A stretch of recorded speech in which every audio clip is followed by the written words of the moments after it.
Hello, everyone. Welcome back once again. I'm Nicodemus Kane. Today is August the 16th of 2022. Today I'm going to read Isaiah 31, and hopefully, I don't think so, but hopefully we can pull as much from this as we did from Isaiah 30 and Isaiah 29, because those two hit it really good. They hit it right on the head. Before we do that, though, I wanted to talk about something that I've been seeing out in the world. Everybody is enjoying their distraction of this Anne Heche thing. I keep seeing that same video pop up everywhere, over and over and over again, from like 4 different angles now. Yeah, she's popping up out of the stretcher right before they put it in the ambulance, and everybody's saying, "Oh, look, she was alive before they did this, and she was making a movie about some sex ring or sex trafficking, whatever it was. I don't know." And apparently, she had made a movie about chemtrails or something. I don't know. I haven't paid any attention to her for 20 something years now because really she has been off the map for 20 years. I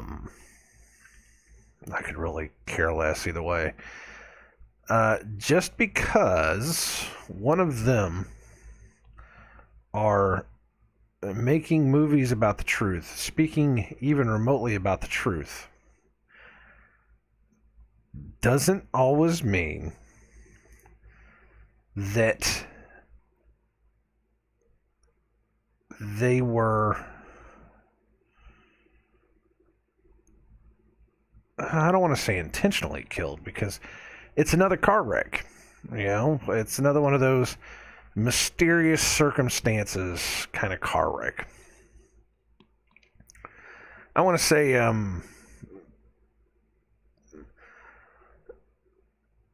it's not okay. It was mysterious, I'll give you that much. There were no EMTs that were helping. These were firemen that were helping. They did not pass the stretcher off to somebody else. These firemen rolled that stretcher from the car all the way around the block, and these firemen put that stretcher in an ambulance, which is not what is supposed to happen. There were no other people around there at all. It was all people dressed in fireman garb, which was weird. It's kind of like the cops that came and got George Floyd. There were no EMTs. They were cops. Why are cops putting a dead body onto a stretcher, into an ambulance? It's not supposed to happen. Where's all the EMTs? So yes, it looked a little weird. My biggest thing about it, though, is that this is the prime focus right now. Everybody's focusing on this. All I'm seeing is this. And anytime there is a focus on something like that, there's always something going on in the background. I don't know what it is, but I can guarantee you that there's something going on in the background that this is a distraction for. Because this is a distraction. And this is the kind of distraction that only the conspiracy minded are going to follow. It's not something normies are going to care about. The normies are not giving 2 craps about Anne Heche dying. They're going to say, "Oh, that's so sad. I remember back whenever she used to date Ellen." That's all they're going to care about. They're not going to care about anything else. They're not going to look up her latest movie history. They're not going to look up the movie that's coming out. They're not going to care. But the conspiracy minded will. And they will share every little tidbit possible. And it doesn't matter. It's not It's not something that anybody should be focusing on. But it's all over the place. I can't. Hell, I had like almost 3 of them in a row today. The same exact video, almost 3 in a row. I know I definitely had it like a couple days ago. So it's. I say this every time something like this happens. If you're focusing on this and you're not focusing on the other hand, if you're focusing on the magician's hand and you're not, or if you're focusing on the magician's trick and you're not focusing on the magician's hands, then what is he doing? So I'm just going to put that out there right now that we should probably be paying more attention to anything else that's going on right now. Anything else. You just don't know. Hell, I saw a video of I don't know if it was true or not. I haven't really even looked at it yet, which I think I might do that right now, as a matter of fact. But it was a video of London, which was like absolutely underwater. Let me see if it's a Black Pride event. Cute.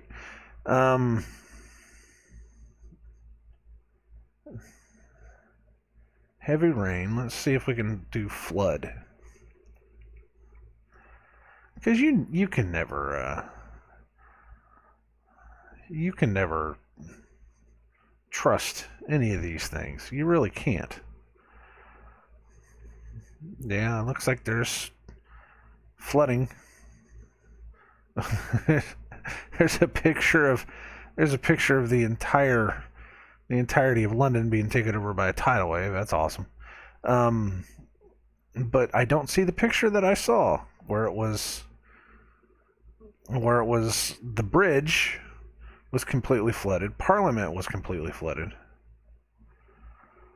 See, you can't. These look fake. See, there it is, right there. That's what I was looking for.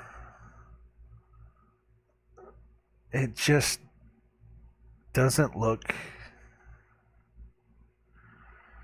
I mean, this is the kind of water it's up to. It's up to the bottom of the eye. I mean, there are surely not. Come on now. Surely it's not this bad.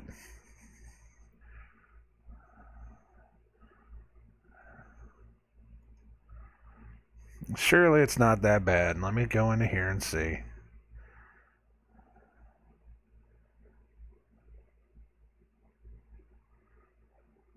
I can't tell. I can't tell if this is real or not. See, again, you don't know. It's a flood movie. So there you go. That wasn't even real. You're talking about sinking cities. So see, that's the kind of stuff that when you see it, you have to go look into it because you just don't know what's real anymore. You don't know what's real and what's not real. I see pictures of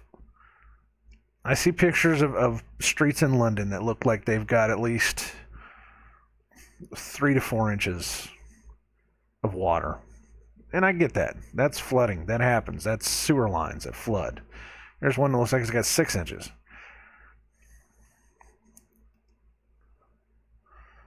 But no, the picture that I saw that somebody actually put it out was not real. It was from a movie. So you have to be diligent on what you see anymore. Because I mean, there are people out there, and it was like a retweet, and I was like, surely it's not that bad. Surely, if the water was that bad, we'd be talking about that more than we'd be talking about Anne Heche. So you have to use discernment. I cannot stand some of the people on Twitter that put stuff out that they will put it out with the understanding that it's truth. Or sometimes they will put it out even knowing that it's not true, but they'll put it out anyways. It's like, no, we need total truth. We need the absolute truth. We cannot put any kind of fake anything out whatsoever, any kind of false information. We need the absolute truth. We need to be better than the people that keep lying to us. Because if we keep putting this stuff out the way that it is, then we're never going to know what's really happening. So we have to know. There's again, it's one of those things. It's the magician's hand. They will distract you with this through any means whatsoever, even if they have to create Twitter bots in order to be able to put this stuff out to make you think it's real. You have to be watching what's going on the other side. You know, you have to say, well, this isn't real. Don't worry about it. Don't look at it. Don't look at that. Pay attention to this. This is what's going on. This is what's happening. You know, you're either watching the trick or you're watching what's really happening. It's just been the problem for years. Oh, it's been the problem for years. The videos, the heartwarming pull at your heartstrings, you know, feel good moment videos that they have of two strangers that meet together and do something, you know, make music, or you know, somebody may give somebody something else and they, you know, it makes their day and they cry and they share a hug, or, you know, any of these things that you see that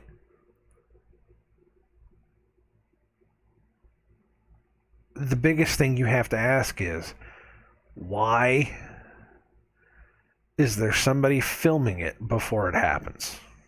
You know, one of those types of things. And those aren't real. Those are made to get views.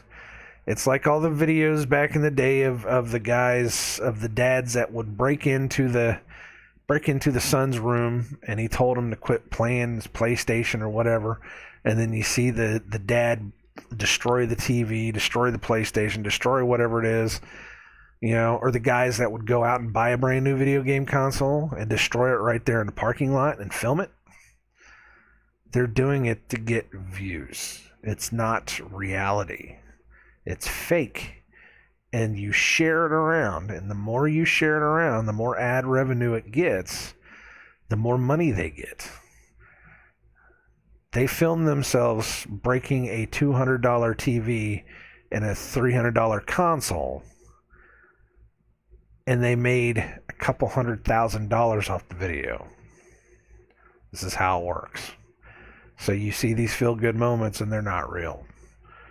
You know, it's just somebody getting views. They're manipulating your thoughts and feelings so that you will repost the video so they can get more money. That's all it is. It's all it is. And it gets worse and worse day by day. I see it more and more and more. For some reason, some of the truth people I've been following on Twitter are starting to post cat videos. What the hell are you people doing posting cat videos? Come on, seriously? It's either that or Twitter's screwing with me. I don't know. It's one or the other. My block list is starting to fill up very quickly. We need truth. You need to speak the truth. You cannot...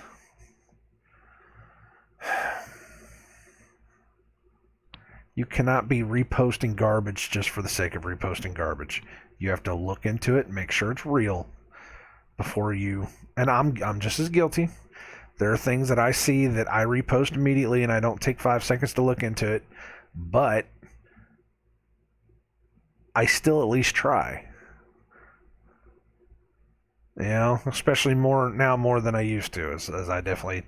One of the first things I will do is if somebody says something, I have to go look it up, and then I will take it straight from the website where I found it, and then repost it. I won't repost what somebody wrote. I will repost, what I found. You got to do that, man. It's got to be truth. It's got to be truth or nothing. But this, like I said, this whole Anne Heche thing, I don't know. For one thing, it wasn't a body bag. It wasn't a body bag. They wrapped her in cloth, and from what I understand, and I've heard of this before, is it was some kind of it's some kind of a cloth, because apparently she was burned really bad. I don't know. I didn't see any burns on that body whenever she woke up. But when you see when you see her wake up from the one angle, she was definitely not in her right head.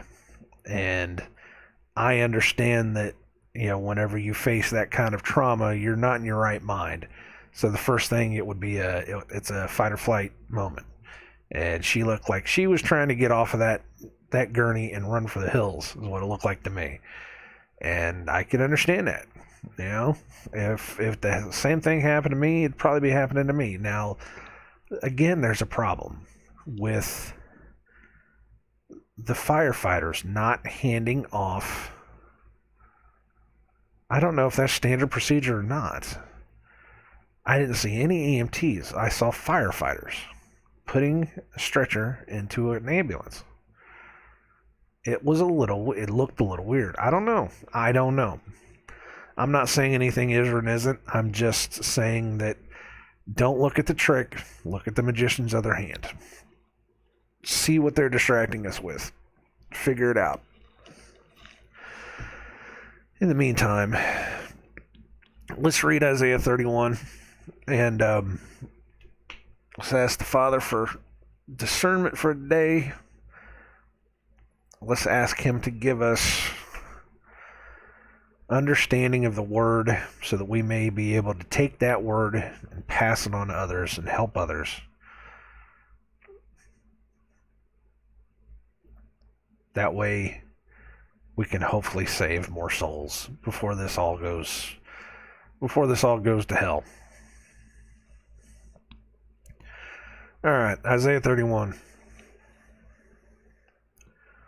Woe to them that go down to Egypt for help, and stay on horses, and trust in chariots, because they are many, and in horsemen, because they are very strong. But they look not unto the Holy One of Israel, neither seek the Lord. Yet he also is wise, and will bring evil, and will not call back his words, but will arise against the house of the evildoers, and against the help of them that work iniquity. And against the help of them that work iniquity. Now the Egyptians are men, and not God, and their horses flesh, and not spirit. When the Lord shall stretch out his hand, both he that helpeth shall fall, and he that is helped shall fall down, and they all shall fall together. For thus hath the Lord spoken unto me, like as the lion and the young lion roaring on his prey, when a multitude of shepherds is called forth against him. He will not be afraid of their voice, not abase himself for the noise of them. So shall the Lord of hosts come down to fight for Mount Zion, and for the hill thereof. I got a little turned around there. As birds flying, so will the Lord of hosts defend Jerusalem. Defending also, he will deliver it, and passing over, he will preserve it. All right, there is a break. Woe to them that go down to Egypt for help. So woe to them that go down to Egypt asking, becoming part of Egypt in order to get away from the destruction that is coming.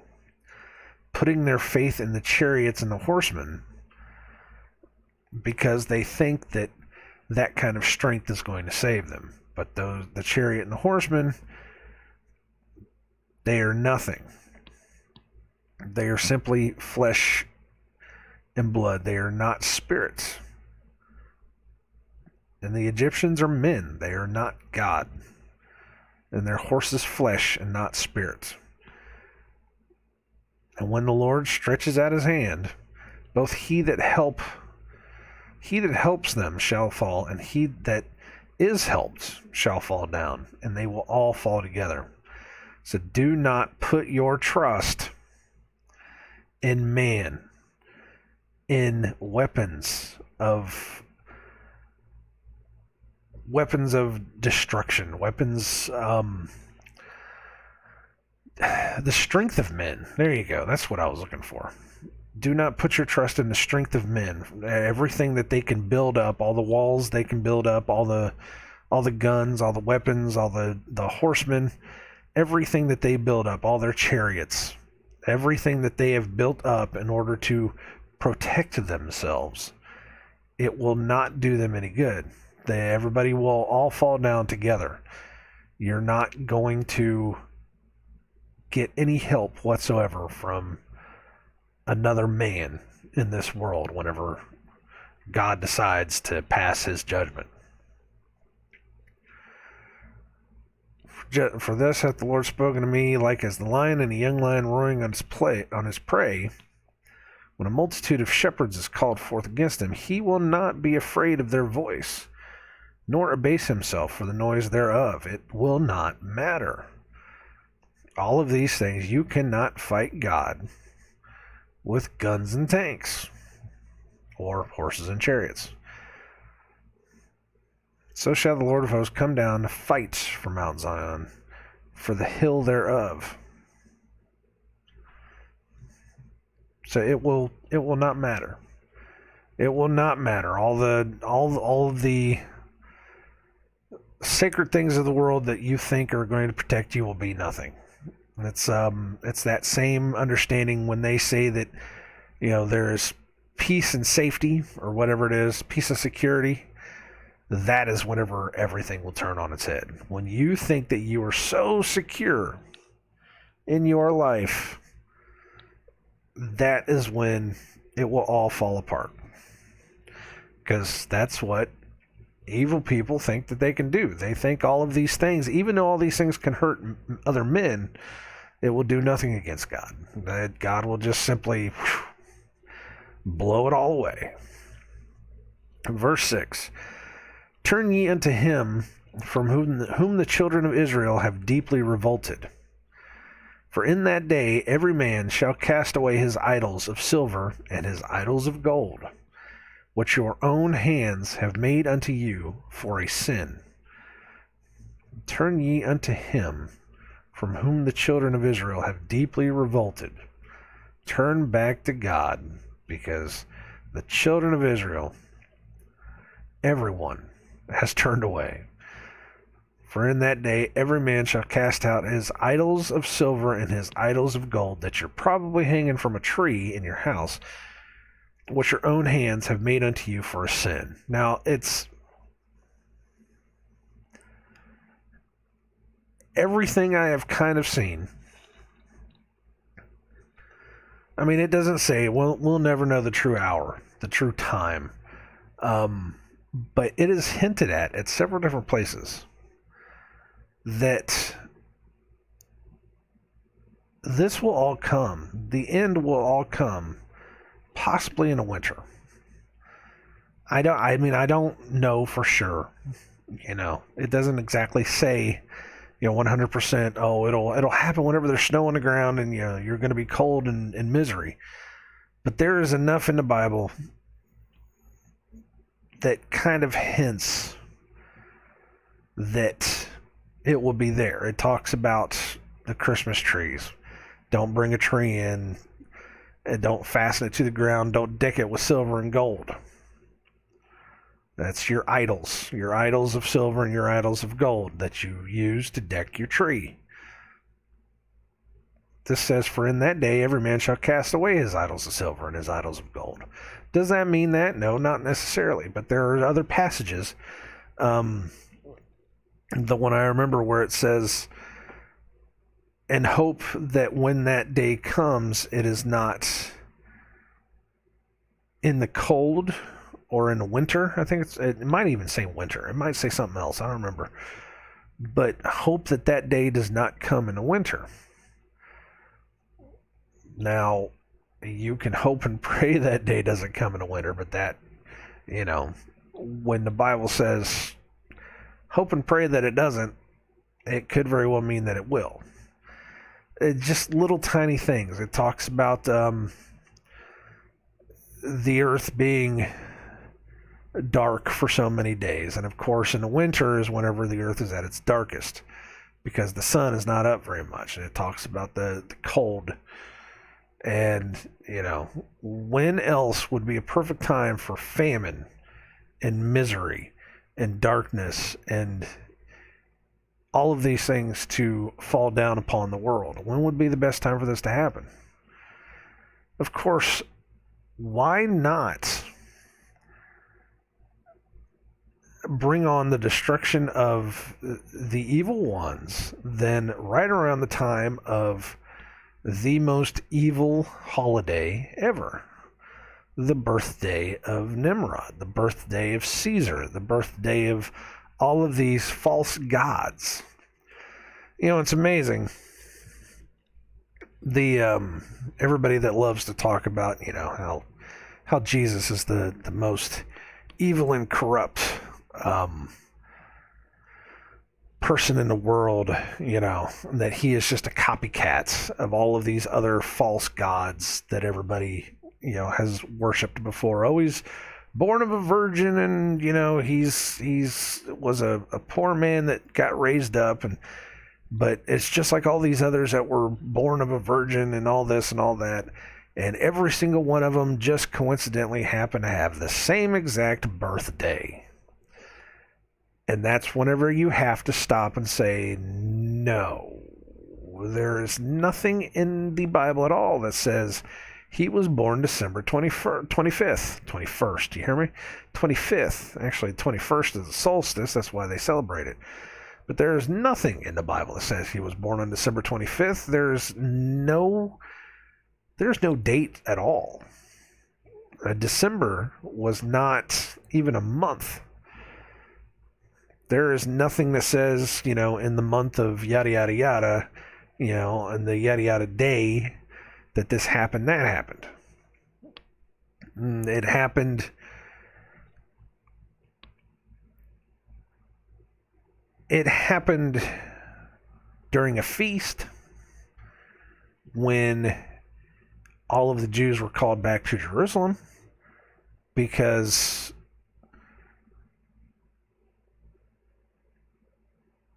okay, so I've actually thought about this one before. So Herod put out a proclamation. Was it Herod? I think it was Herod. Put out a proclamation that all the men had to be, it was a census, is what it is, a gigantic census. And there was a feast that was happening at the time that everybody had to come back to Jerusalem to make their sacrifices. It wasn't Easter. It was the Feast of Trumpets, Feast of Tabernacles. You have to come back. You make your offerings, and then you spend a week in tents. You spend a week outside of your house. It's to celebrate that time that the Israelites were in the wilderness. And it's 7 days. So they had to come back to Jerusalem. He had to do that anyways, but there was a census going on as well that he had to go and he had to show himself.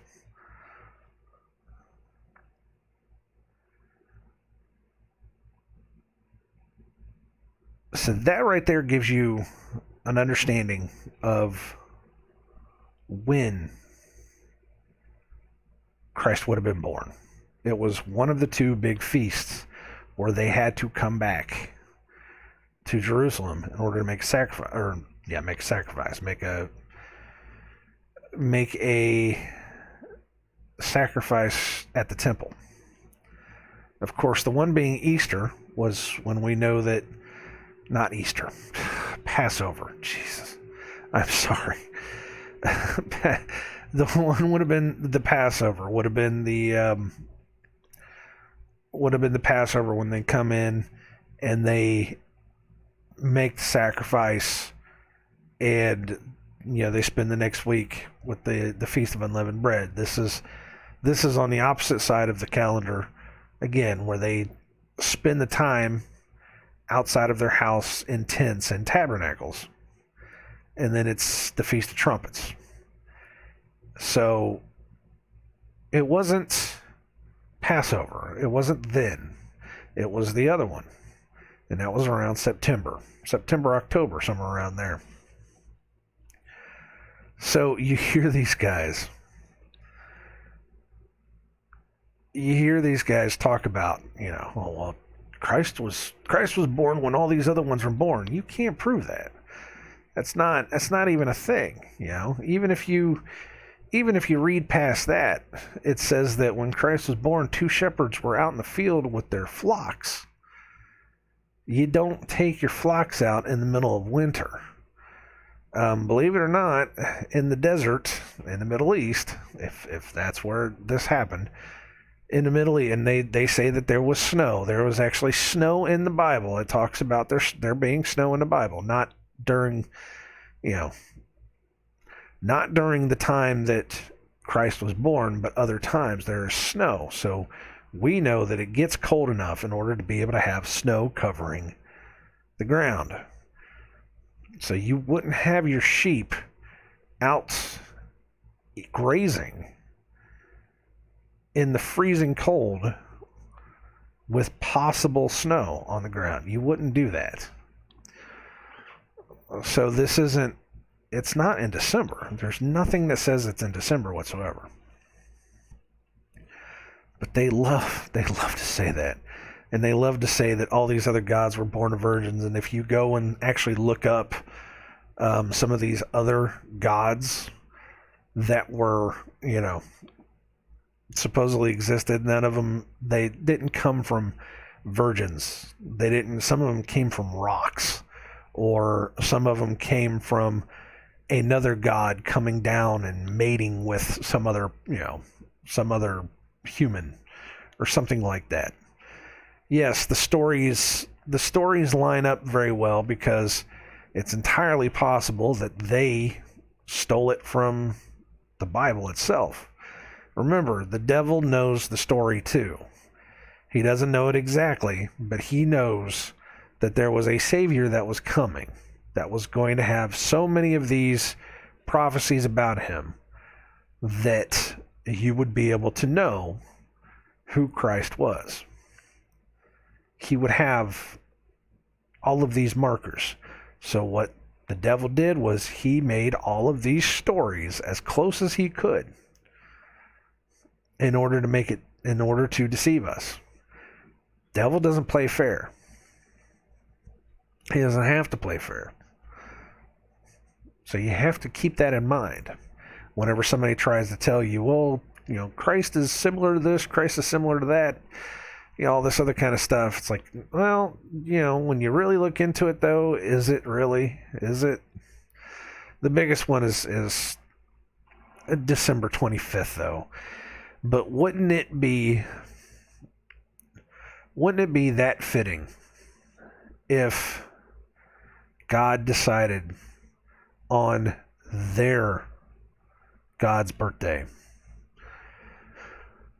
the most wicked days, the most wicked of days, that he decided that he's going to unleash his judgment upon the world? I mean, wouldn't that just be the way? I would. That's just me. But I'm kind of like that. I would think, you want to have a birthday feast for a pagan god. Well, here you go. Here's your judgment, and wipe it all out. But there's hints. There's these little things in my my discernment hairs in the back of my head, which I haven't talked about in a while. My discernment hairs on my back of my head keep telling me that It's going to happen in the winter. But I don't know. Again, I don't know. It could happen at the end of a year. You just don't know. That's just what I get, though. That whole roundabout thing. That's what I get. I know. I get off on tangents, man. Sheesh. Where were we? For that day every man shall cast out his idols of silver and his idols of gold, which your own hands have made unto you for a sin.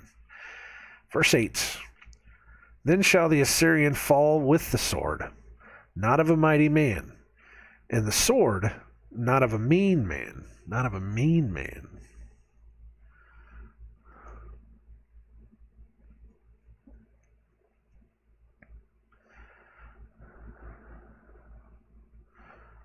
And the sword, not of a mean man.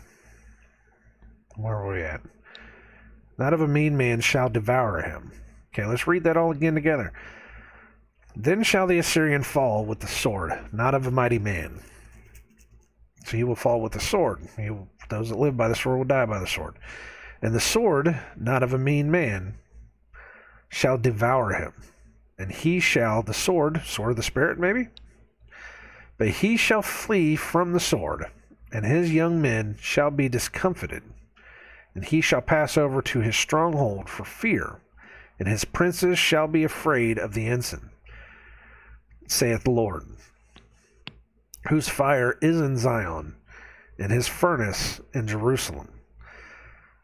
So the Assyrian will fall by a sword, not by a man, by the sword.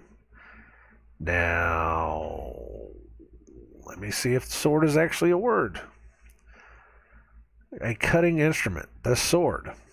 Now then shall the Assyrian fall with the sword, and this is actually fall, to be cast down, not of a mighty man. It's just man, champion. And the sword, which is the same word, not of a mean man, not of a human being. He shall be cast down with the sword, not of a champion, and the sword, not of a mean man, not of a regular man, shall devour him.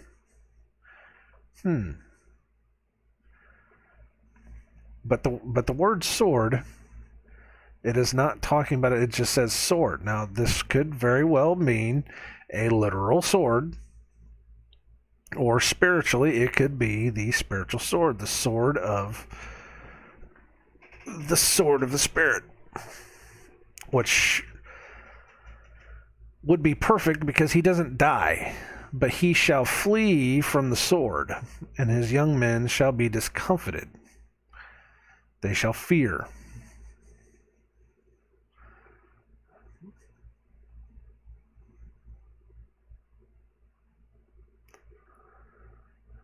Tense worshipers,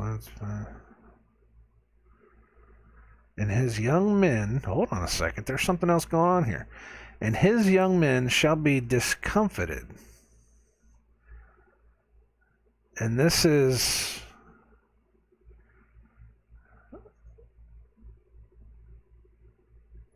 to cause the faint, a burden, to be burdened, to be hurt.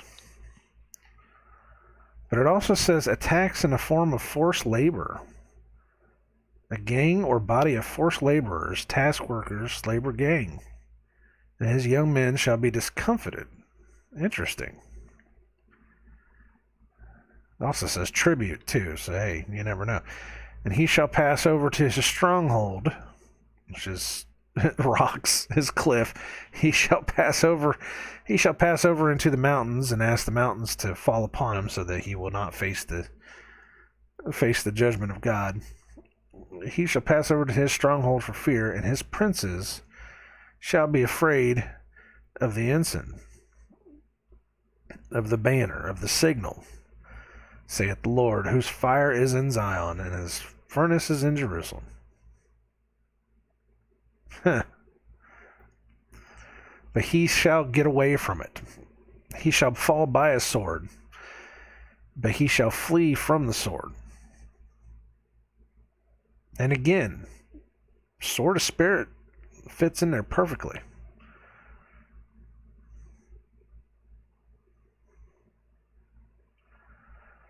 Because it is a sword that's not held by a mighty man, and it's not a sword that's held by just some average Joe.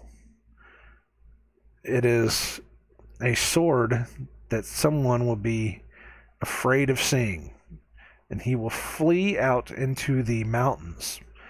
And again, that goes right along with the whole thing of you ask the mountains to fall upon you and protect you from what's coming. So there's something going on that one. There's something going on there. But that's it. It was 9 verses. There's nothing else really to it.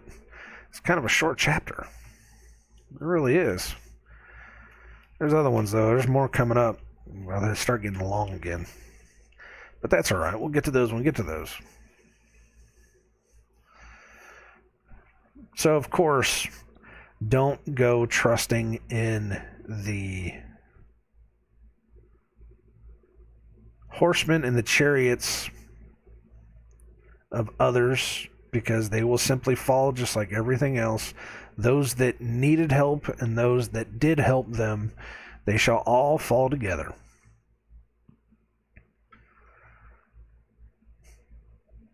And that they will all fall simply whenever the Lord stretches out his hand. Because that's the way that he says it's supposed to be.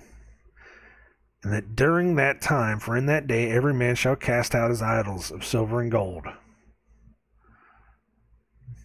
Which goes along with the ones that we saw, was it 29? Where it said that every man will be, they will all come back to the Lord. The meek also shall increase their joy in the Lord, and the poor among men shall rejoice in the Holy One of Israel. And in that day shall the deaf hear the words of the book, and the eyes of the blind shall see out of obscurity and out of darkness.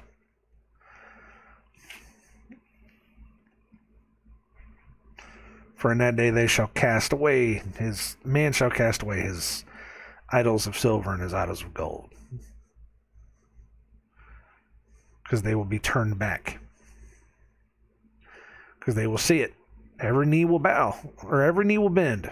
Everybody will come back to it. That's what the Bible says. I'm just reading it. That's all it is. So there you go. That's all I got, man. That's all we got for today. It's the biggest thing that I could say is we have to have more truth. If you are telling the truth in this world, you can't just throw out any old garbage. Make sure if it's not the absolute truth, if you can't tell for certain, make sure that it's as close as possible. I mean, I put out a lot of speculation. I will definitely say that. We want to speculate about giant trees and speculate about how things work and speculate about how things go together. But we don't know for certain. I'm not gonna say with 100% that all this stuff is true. Everything points to it. And it looks pretty interesting. So you have to kind of really put the pieces together. But when you listen to what the officials say, who can't be trusted anymore because they have definitely lied to us, that's all we have is that speculation. But there are some things that you can prove just by taking a couple minutes, and looking up, and you can see, oh, hey, this isn't right. This is something else. Or oh, hey, this isn't, we shouldn't be distracted by, things that make us feel good. We should be trying to find the truth. And again, I'm just guilty. So I think it's for me as much as everybody else is that we need to have more truth and more true understanding of things, more discernment, and not just throw any old crap out there. For crying out loud, I don't want to see videos of cats. I don't care about videos of cats. I'm allergic to cats. I'm deathly allergic to cats, and cats can't be trusted anyways. They're very untrustworthy animals. People say, "Oh no, they're not. They're so loving," and it's no. I've seen enough people that have scratches from their own cats. I've seen enough videos of animals that will, especially cats, that will straight up turn on their owners. You do something wrong and a cat's like, screw it, I'm just going to scratch your eye out. I've seen it. Cats are untrustworthy. I'm sorry. They just are. Dogs, they're obedient. Yes, there are dog attacks. Yes, there are dogs that will turn on their masters. I understand that. But cats just, man. Never trust a cat. All right. Anyways, I'm done for today. I need to stop talking before I start digging myself further into a hole because I'm sure it's possible. So there you go. We just need truth. We need more absolute truth than we need, what they want us to say. Use some discernment. Figure it out. All right. I want to go. God bless you all. Take care of yourselves. I will see you tomorrow. Tomorrow we won't be reading a verse unless I have to, do something else. We won't be reading a verse. We'll be I'll figure out something. I'll find some post on Facebook or something and we'll talk about that. So, take care of yourselves. God bless. See you later.